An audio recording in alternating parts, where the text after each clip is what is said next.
¿Quién me puede decir cuál es la entrada IJ de este producto? Entonces, si digamos que C es A por la matriz adjunta de A transpuesta, ¿quién me puede decir cuál es el valor de C sub IJ?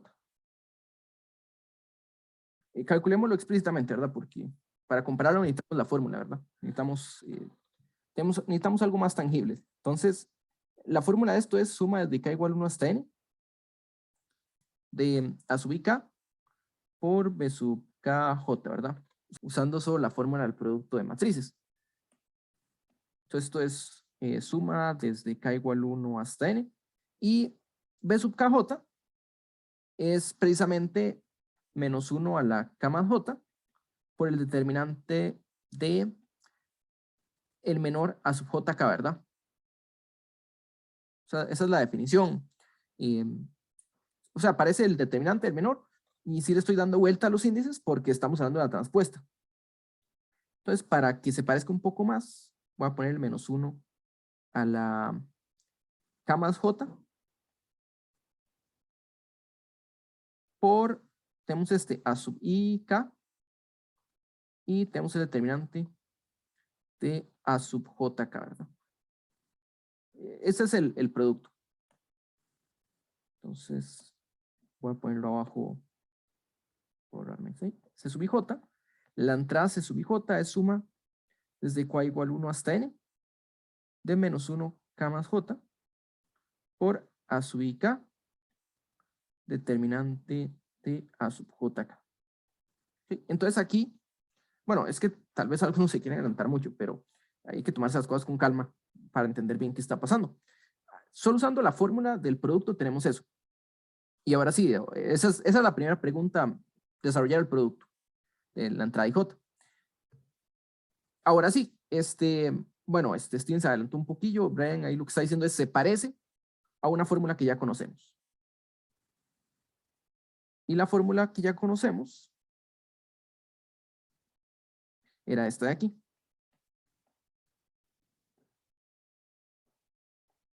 Entonces, comparémosla. ¿Verdad? No, definitivamente no es la misma fórmula. Pero, ¿sí? Sí. Ah.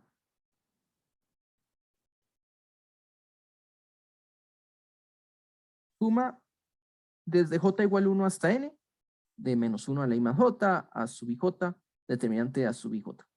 ¿Okay? Se parece, tiene cierto parecido, ¿verdad? Pero es diferente por los índices, ¿verdad? Estaremos comparando esto con esto de aquí arriba. Entonces, para que se parezca más, porque esto es para, la fórmula de abajo es para cualquier i, ¿verdad? Pasa esto. Entonces cambiamos el valor de i. Vean que lo más complicado en esta fórmula es este determinante, ¿verdad?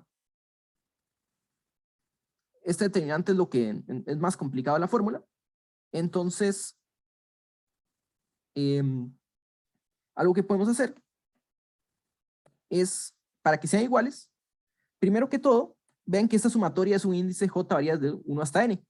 Y la sumatoria de arriba, el índice es una k, ¿verdad? Entonces, ¿qué pasa si cambiamos esta j por una k, primero que todo?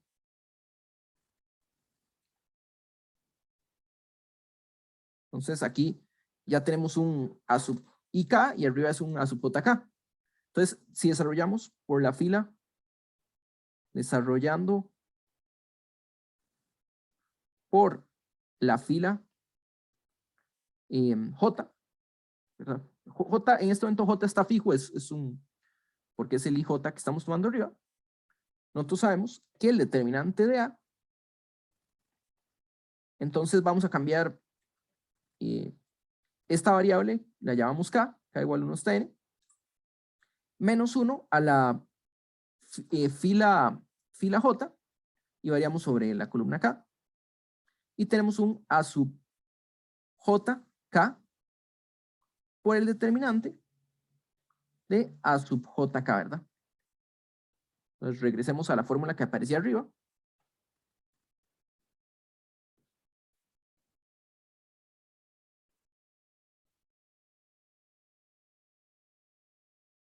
Lo estamos comparando con esta de aquí. Y vean que aquí está igual, lo hicimos igual, pero hay un cambio. Y el cambio está aquí básicamente, ¿verdad? Aquí es donde está el cambio realmente. Lo que tenemos aquí es, por ejemplo, que si I es igual a J, sería la misma fórmula, ¿verdad? Si I es igual a J, entonces C sub II es esta suma, K igual 1 hasta N, de menos 1 a la K más I, de A sub IK, determinante de A sub IK, es precisamente determinante de A.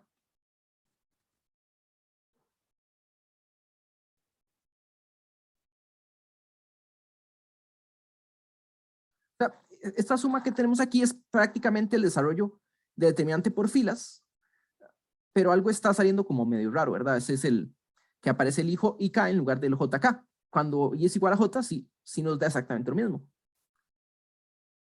Pero, vean que esta suma que está aquí, en general,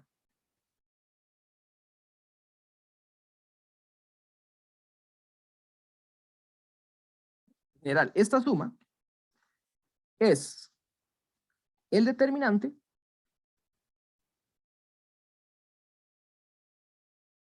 desarrollado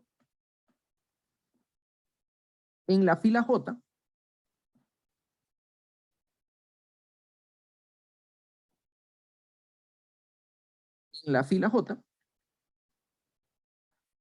pero no de A, ¿verdad? No puede ser de A porque si no habría un A sub JK, sino de la matriz que se obtiene de A al reemplazar la fila J por la fila I. O sea, esta suma que está aquí es el determinante si la fila J, en vez de ser fila J, fuera I. O sea, esa es la única diferencia, A sub IK versus el A sub, A sub JK, que estamos poniendo IK en vez de JK. En otras palabras, lo que hicimos fue reemplazar la fila J por la fila I. Pero lo que esto nos dice es que si I es diferente de J, esta matriz, que podemos ponerle un nombre, digamos que es una matriz B sub IJ,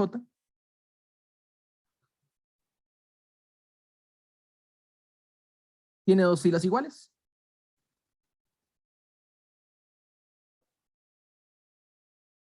¿Verdad? Tiene dos filas iguales porque reemplazamos la fila J por la fila I, pero la fila I se quedó igual, por eso el menor está sin alterar.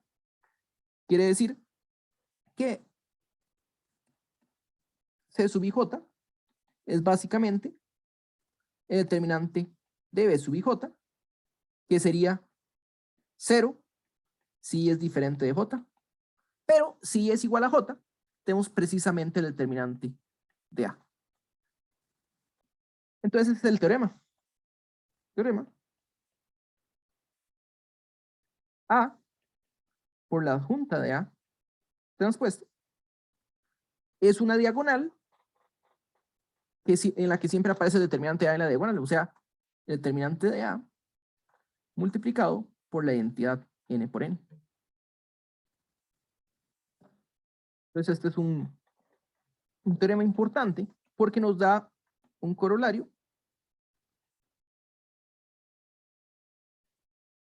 Si el determinante de A es diferente de 0, entonces A es invertible y la inversa de A es la adjunta de A dividido entre el determinante de A.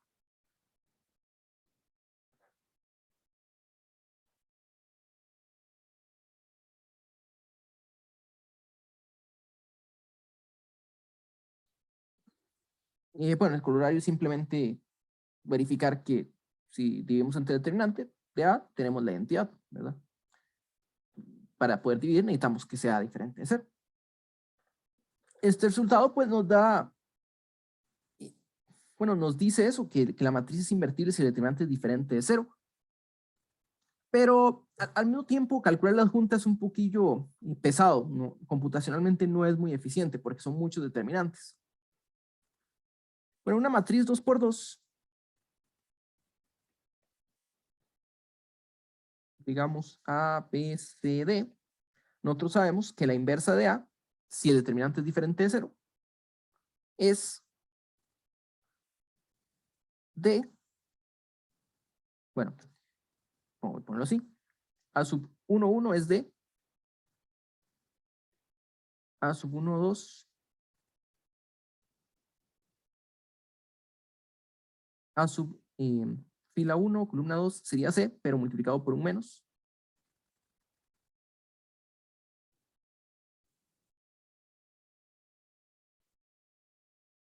A sub 2, 2 sería A, multiplicado por un 1 positivo.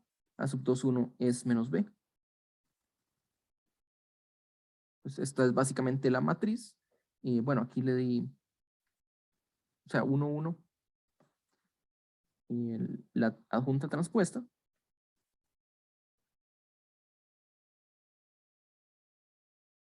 Nos daría, aquí tiene D, aquí tiene una A, aquí tenemos un menos, menos B, después de transponer, aquí un menos C, y multiplicado por 1, 1 entre AD menos BC, que es el determinante.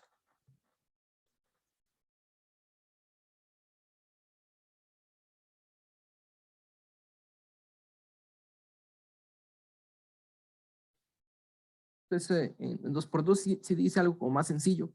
En general, pues es un poquillo complicado. Hay una regla de Cramer, conocida como la regla de Cramer.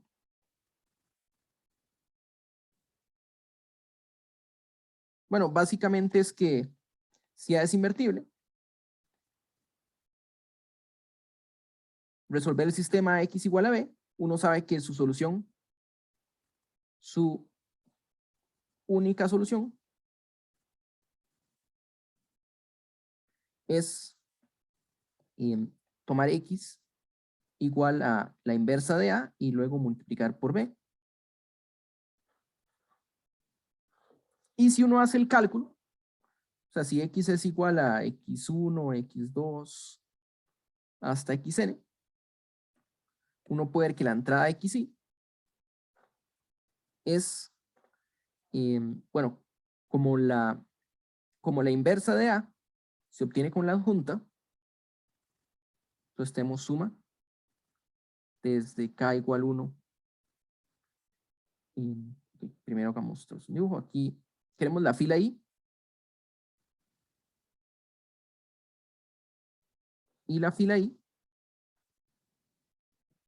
se obtenía, tome la fila I aquí y multiplíquela por, esta es la adjunta de A transpuesta, dividido entre el determinante de A. Entonces B, multiplíquelo por el vector B. Entonces lo que tenemos es la entrada en la fila I de la adjunta transpuesta, que sería lo mismo que la columna I de la adjunta. Bueno, el determinante ya está por fuera. Entonces tenemos menos 1 a la I más K por el determinante de A sub K I, y viene acompañado de un B sub K, B sub K. Y de forma parecida, como hicimos el cálculo de arriba, vemos que esto que está a la derecha es un determinante. Es hacer el desarrollo por filas, perdón, en este caso en realidad sería desarrollo por columna, porque tenemos el menor A sub K J, entonces va variando, el K es el que va variando, que es sobre la fila, estamos variando, o sea, la columna está fija. Y esto de aquí es el determinante de una matriz que se le puede llamar B sub I. Tiene una notación, no le voy a hacer mucho caso ahorita, donde B sub I se obtiene al reemplazar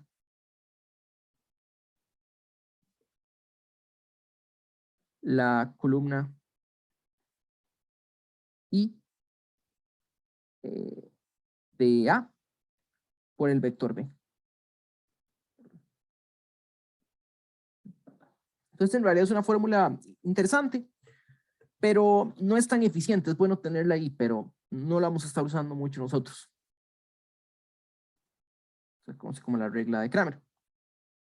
Ahora, bueno, el determinante, les decía, en realidad es eficiente en computarlo. Uno puede hacer desarrollo por filas o columnas para simplificarlo. Y donde tiene más papeles hablando de autovalores. Entonces, ¿qué es lo que vamos a entrar ya en la siguiente clase? Si hay una conclusión, bueno, teóricamente es una herramienta fuerte, entonces les dejo, voy a cerrar esta parte con una pregunta, un ejercicio, están las notas también, que sería que si A es una matriz cuadrada con entradas en Z, o sea, esto quiere decir que en particular A es una matriz n por n con entradas en un cuerpo R, ¿verdad? O sea, los números reales, los enteros son reales. O incluso podríamos decir C, ¿verdad? Entonces, lo que este ejercicio es que determine las condiciones sobre el determinante que van a ser necesarias y suficientes para el determinante de A.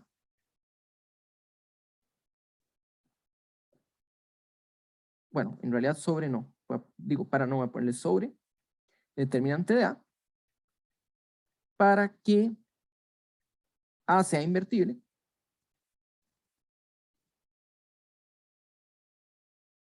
y la inversa tenga entradas enteras. Entonces, para que una matriz sea invertible, la condición es que el determinante sea diferente de cero, pero ¿qué pasa si queremos una matriz sobre los enteros? Bueno, en realidad dije cerrar la sesión, pero con este ejercicio, pero hay una cosa más que quería hacer y era resumir lo que sabemos hasta ahora. Entonces quiero hacer dos cosas. Uno, resumir lo que sabemos hasta ahora y luego mencionar, no tengo mucho tiempo, pero sí quiero mencionar algo adicional. Entonces, ¿qué tenemos hasta ahora? Este teorema importante. Teorema. Si A es una matriz n por n con entradas en un cuerpo F, las siguientes afirmaciones son equivalentes.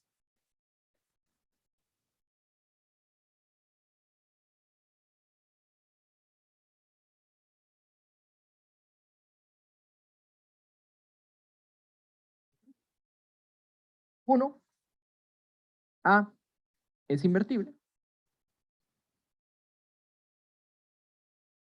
Dos, el sistema AX igual 0 tiene solución única.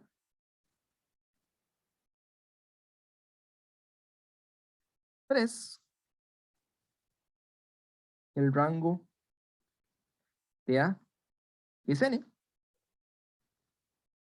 Y por último, lo que es nuevo, el determinante de A es diferente de 0. Entonces, esta es, vean que este teorema básicamente teníamos algo muy parecido, quitando el determinante diferente de 0, y eran de los teoremas más importantes en matrices que teníamos. Una de las conclusiones finales al cerrar el tema de matrices. Ahora le agregamos a la lista que el determinante de A es diferente de 0. Bueno, en la tarea, porque aquí dice el rango de A es n, es lo mismo que el determinante sea diferente de 0. Entonces uno puede decir, bueno, pero si el determinante es 0, sabemos que no es invertible, pero ¿qué nos dice el rango?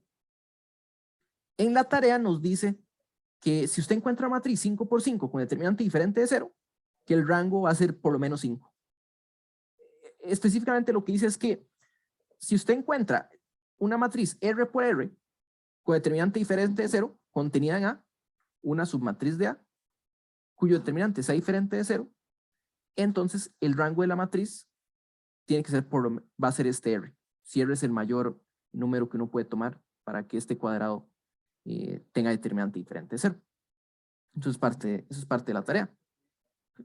Ya en este momento tenemos una mucho mejor comprensión del panorama de las matrices. Y si hay una cosa que sí quería comentarles, por lo menos brevemente, entonces pongámoslo como algo extra, pongámoslo como materia extra. Aunque, a pesar de que es materia extra, es algo que sí es muy bueno que sepan, y es que a veces se omite mucho en este curso. Entonces, como que en este curso pues es un curso mucho más teórico que 1004, con el que tal vez algunos de ustedes hayan tenido contacto previamente, ya sea que lo hayan llevado o conozcan gente que lo ha llevado, pero hay algunos cuantos detalles que a veces se ven en ese curso y no se ven en este.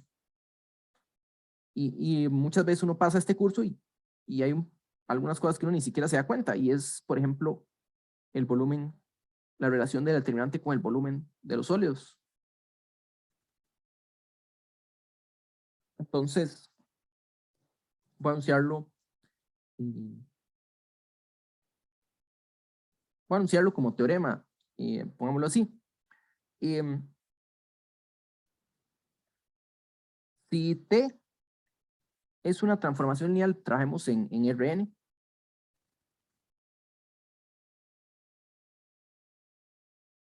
Bueno, recuerden que es transformación lineal y matriz es de cierta forma lo mismo.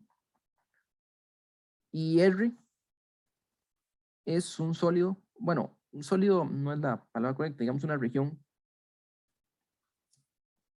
de Rn. Básicamente R contenido en Rn es lo que estamos diciendo.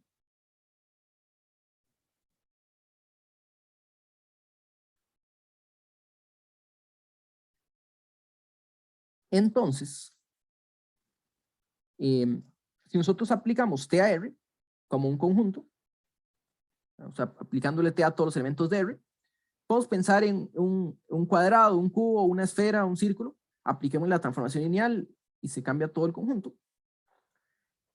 Entonces, el resultado que va a tener este objeto cuando consideremos el volumen, entonces, el volumen de este sólido es el volumen de R, bueno, voy a poner volumen de R, multiplicado por el valor absoluto del determinante de T.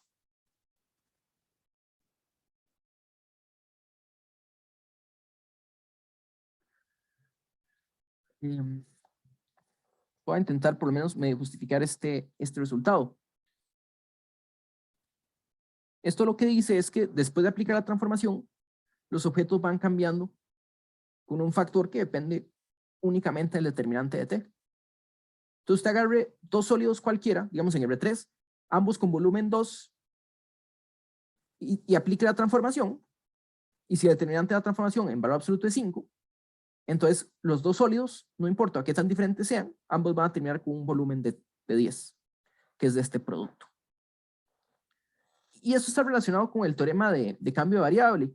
Bueno, en cálculo, bueno, cuando trabajaron integrales, está el teorema de cambio de variable que dice tome la derivada, y hay un valor absoluto de la derivada que aparece cuando uno toma u igual a f de x, por ejemplo. Entonces, tome esta derivada y este factor va apareciendo con el du. Bueno, aquí voy a escribir brevemente. No me interesa ir por el lado de cálculo, pero cuando uno toma u en función de x, bueno, ese es, bueno, toma en función de x, entonces uno tiene que el du es f' de x por un de x. Esto más o menos viene en valor absoluto. Hay que, bueno, en cálculo 1 se trabaja el área pues, con signo. Pero entonces viene este factor, básicamente esto que está aquí. Si tenemos una transformación lineal en R, de R en R, pues su derivada es una constante, que es un factor que aparece y además se podría ver fácilmente que es el determinante. En 450, el teorema de cambio variable, como se van a esperar, es más complicado. Pero también tiene que cambiar el volumen de alguna figura. Y ese volumen va a tener que ver con la aproximación de la transformación por una transformación lineal. Y el factor que aparece aquí de volumen, bueno, por este resultado de arriba, es el determinante. ¿Okay? Entonces, voy a intentar justificar esto en, bueno, tenemos como 20 minutos. Y, digamos, el asunto está así. Nosotros, voy a hacer un cuanto de uso en el R2. La transformación lineal es como la transformación más sencilla que se puede hacer sobre R, sobre un espacio vectorial. ¿Por qué? Porque si uno entiende qué le pasa a la base, digamos, aquí está E1, aquí está E2, entonces digamos que uno sabe que E1 termina por aquí, digamos, este es un V1, donde V1 es T de E1, y que E2 termina por algún lado, no quiero, no, digamos que E2 termina aquí,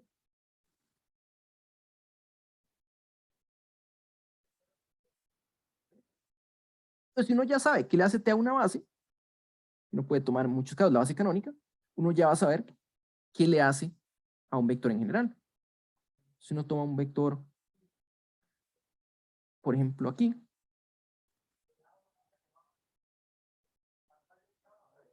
entonces uno tiene, bueno, esto es combinación lineal, de un vector que está como por aquí,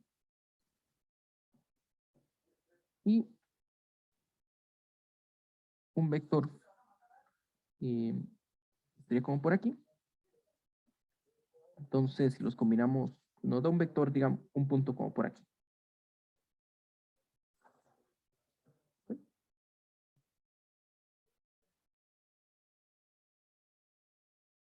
Bueno, el asunto es que todo puntos tiene un proceso similar, depende de lo que le pase a sus vectores de la base, depende de lo que le va a pasar a este punto. Entonces, si nosotros nos interesa algo de geometría, como hablar de la distancia de dos puntos, digamos que uno tiene un punto P y tiene un punto Q, eso termina en un punto P', este termina en un punto P, punto Q', para la transformación T. Entonces la diferencia de P' con Q' depende también de la diferencia de P y Q.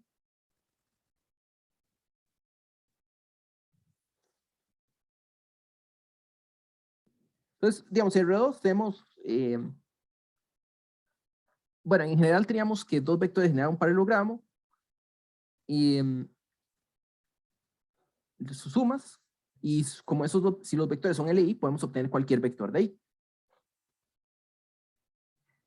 Entonces, empecemos con una, bueno, este resultado dice dos cosas. Uno, que el factor de volumen es independiente de R.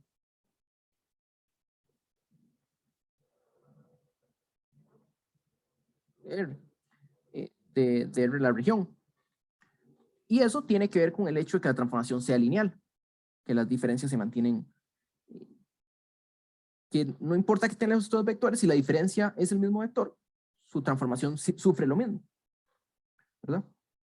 Entonces nosotros sabemos, bueno, es que vamos a tener esta diferencia aquí, si, no importa si P y Q están muy lejos del origen, mientras la diferencia esté cerca, la transformación pues los va a mantener igual, los va a tener cerca de cierta forma. Entonces, lo primero que podemos ver es qué le pasa a un cubo o a un paralelepípedo. ¿Qué le pasa en general a una caja? Entonces, en R2 tenemos pues un cuadrado. En R3 pues lo que tenemos es lo que se llama cubo.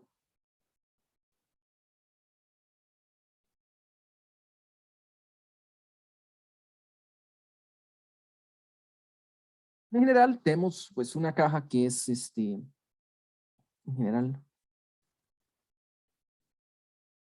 vamos a considerar en Rn, una caja que sería 0,1 cruzado con 0,1, producto cartesiano, con 0,1 n veces. Y este sería un objeto que tiene que tener volumen 1. Digamos que por normalización, es un objeto de volumen 1. De volumen 1. ¿Okay? Y lo que va a pasar con una caja es que la transformación lineal lo va a transformar en un paralelepípedo.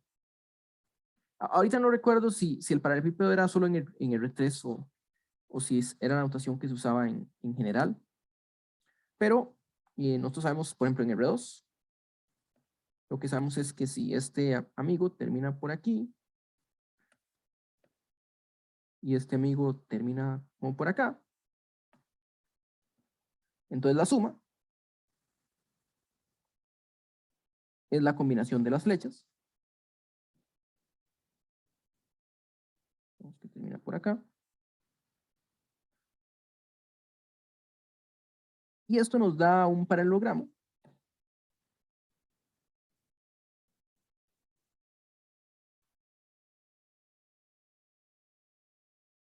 que une puntos. Este no es el paralelogramo que quiero. No.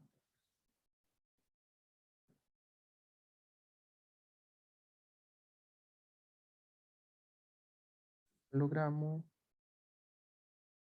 Ya, aquí estoy mal. El punto este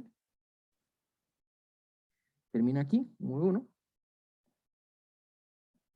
Este punto de aquí termina, digamos que aquí. 2. Y eso en general lo que me dice es que el punto suma va a terminar en la suma de estos vectores. Entonces un vector que es por aquí, que está básicamente una copia de esta flecha.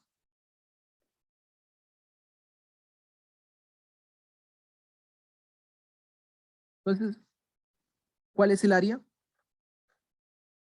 de este paralelogramo? ¿Verdad? Entonces, si V1 es AB, V2 es BC, es CD. Bueno, este punto de aquí sería A más C, B más D. Pero, ¿cómo se saca el área del paralelogramo? Eso es base por altura. Entonces, la idea, el paralelogramo, el rectángulo es sencillo, es base por altura, pero el paralelogramo es lo mismo, también es base por altura, solo que la base está un poquito distorsionada. Necesitamos esta parte perpendicular aquí. Y entonces vamos a tener, bueno, esta longitud que está acá, multiplicada por esta otra. Y bueno, si ustedes recuerdan cómo calcular el área del paralelogramo, usamos el producto cruz, ¿verdad? Entonces lo que hacíamos era, bueno, veíamos este punto, como si estuviera en R3, AB0, CD0, y al hacer el producto cruz, eso nos daba un vector cuya norma era el área del paralelogramo.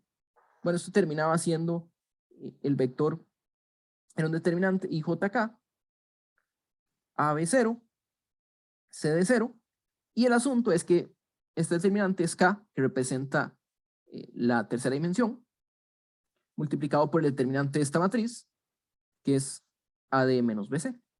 Pero es el determinante también de la matriz 2×2. Entonces aquí, bueno, el K no se considera para la norma, es básicamente KS3, solo que de forma vectorial. ¿Okay? Y entonces en general para paralelogramos ya sabemos que el área es realmente el determinante, pero pasando por el producto cruz que no tenemos en dimensiones más grandes. ¿Okay? Y en general, bueno, calcular el área de un paralelepípedo sería base por altura. En general, el volumen, en realidad esto, ya pasando a más dimensiones, le llamamos el volumen de un paralelepípedo. Es base por altura. Por altura. ¿Okay? Es base por altura. Y bueno, probar directamente que el determinante va a coincidir con todo esto, no, es muy complicado. No se va a poder. Pero lo que sí podemos ver es que el determinante y el volumen se comportan igual. Entonces, pensemos, digamos que tenemos la base canónica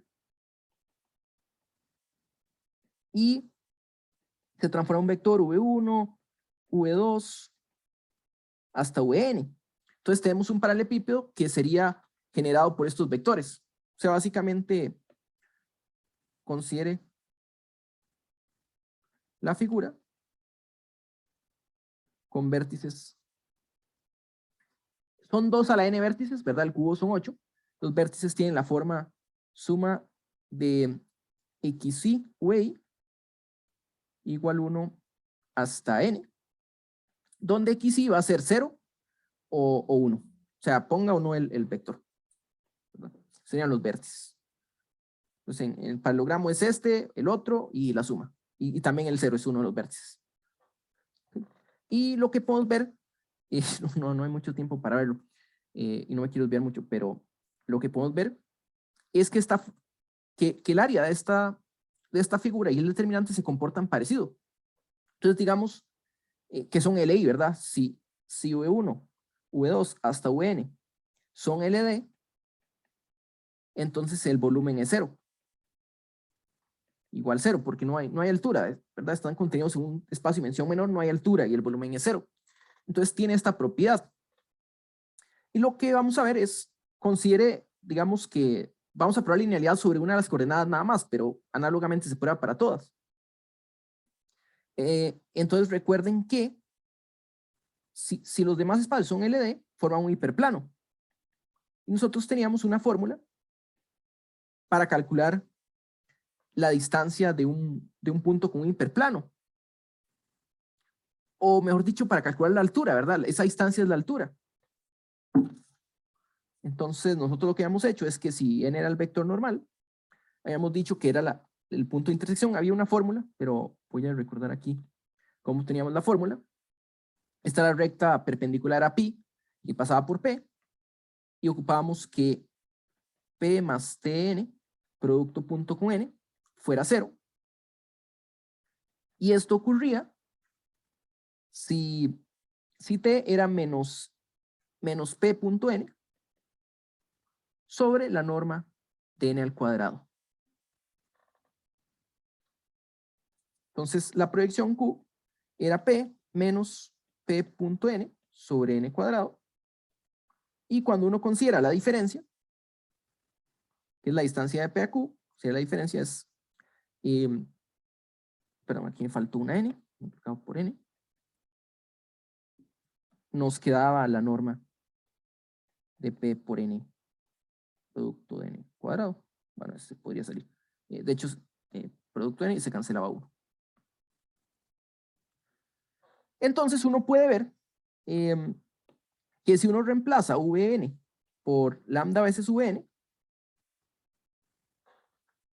entonces esta fórmula que está aquí, bueno, es la distancia que estamos buscando. O sea, tenemos la base no cambia. La base es generada por los primeros n-1 vectores. En realidad son cualesquiera n-1 vectores, ¿verdad? La altura uno la puede ver desde cualquier lado. Y el Bn, esto genera un hiperplano pi, que vamos a dejar fijo y solo vamos a mover la última coordenada. Y este de aquí, la fórmula es de altura, es Bn producto punto n sobre la norma de n. ¿Verdad? Entonces, si tenemos un lambda Vn, la altura va a ser lambda veces, esto es en norma, la altura va a ser, bueno, el escala sale de la norma, ¿verdad? Entonces, se comporta bien con una operación elemental. Y si hacemos una combinación lineal, aquí voy a alterar un poquito el orden, que va a ser, digamos que reemplazamos Vn por una combinación lineal. Bueno, voy a hacer una operación elemental que sería Vn más lambda veces sub i. ¿Y qué pasa con la altura? Bueno, vean que cuando uno tiene este nuevo vector v', uno toma v' producto punto n, esto es lo mismo que vn producto punto n, más lambda veces vi producto punto n. Pero como este está en pi, este de aquí se vuelve 0.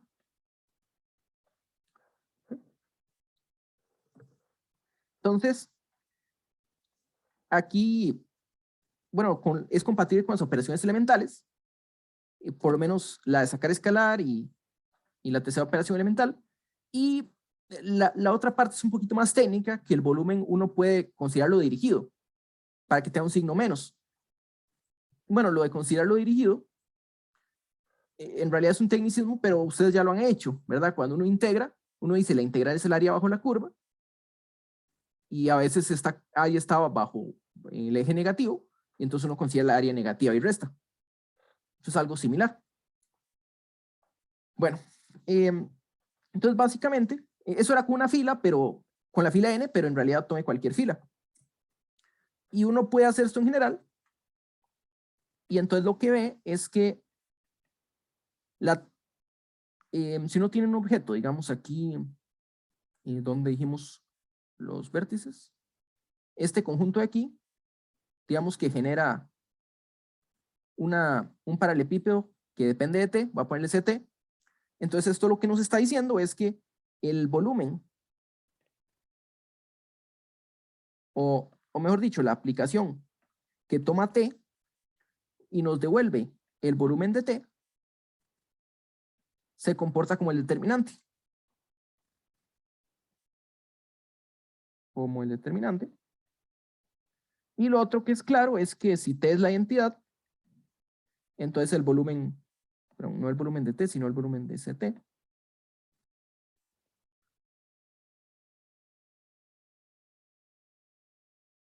volumen de c identidad, es claramente, sigue siendo la misma caja original, es 1. Entonces eso es lo que nos va a decir, es eso, es que se comporta igual, o sea, esta es la función determinante, porque es la única función que se comporta así, que es lo que probamos.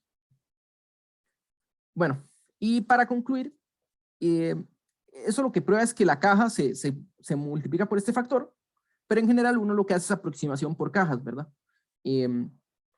Para hacerlo muy, muy rápido, cuando uno calcula el área de una figura, uno lo que hace es que toma, digamos, algo similar a Riemann. Uno toma, en este caso son rectángulos cuadrados, en general cajas, y uno lo intenta aproximar para que aproxime la figura. Y es fácil ver por linealidad que todos tienen el mismo comportamiento, ¿verdad? Entonces el asunto está en que si uno toma una caja que no sea la caja generada por los vectores canónicos, el determinante es el mismo por cómo se comporta, perdón, el volumen cambia de la misma forma por cómo se comporta una transformación lineal, por linealidad. Bueno, quería hablar un poquillo más despacio de ese tema. No es tan importante, o por lo menos, ok, no es un enfoque principal de este curso, sí es un resultado que me parece importante que conozcan. Si quieren saber más al respecto, igual me pueden preguntar, o si no, bueno, ahí lo tienen, el determinante. Cuando usamos una transformación lineal, una región, su volumen cambia respecto a un determinante. Ya con esto cerraríamos el tema de determinantes y entraríamos a lo de valores propios o autovalores.